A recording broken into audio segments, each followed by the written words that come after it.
Do you think swinging is like a gateway drug? You can't eat just one chip that you start and it goes down a slippery slope and you can't stop? That's not true. But what happens is people like it, right? It hits, why it's so popular is it hits evolutionary biology. And we're only 2% different than great apes. We have more in common with chimpanzees than the African elephant has to the Indian elephant.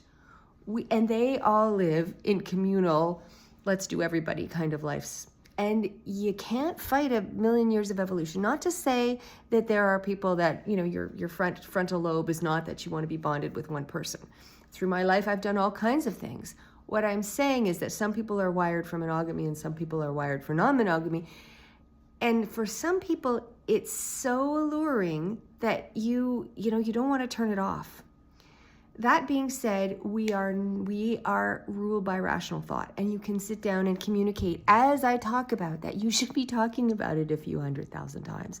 You should be understanding what's important to you and what's important in your relationship and making sure you have a plan, including contracts and safe words and very clear boundaries as to how you're going to navigate that. And that's what I do as an sex therapist and have for 30 years. And I used to say that non-monogamy was in the top 10 most common things I see. Now it's in the top 3 because it's about 11% of the population. And if you do the math, 11% of the population are millions and millions and millions. And the reason you're hearing about it is it's coming up morning, noon, and night.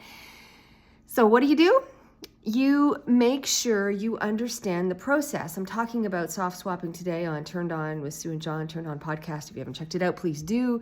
It's on any place you get podcasts. But the reality is that you are trying to figure out what is best for you. And the longer I'm a therapist, man, the more I know that there is no one size fits all. What I can say is that human nature is universal. There's going to be assholes in every group, right? There's going to be a desire to feel like you're virile, that you're attractive, that people want you. That is a universal need.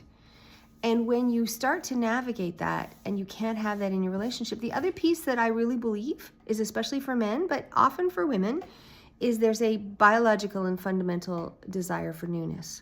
So how do you get that in a monogamous relationship? That's a whole other discussion, and I talk about that too. But how do you get that in a non-monogamous thing when you don't be what my friend Kevin Levy from Hedonism calls bed notchers, where you're just not making a list?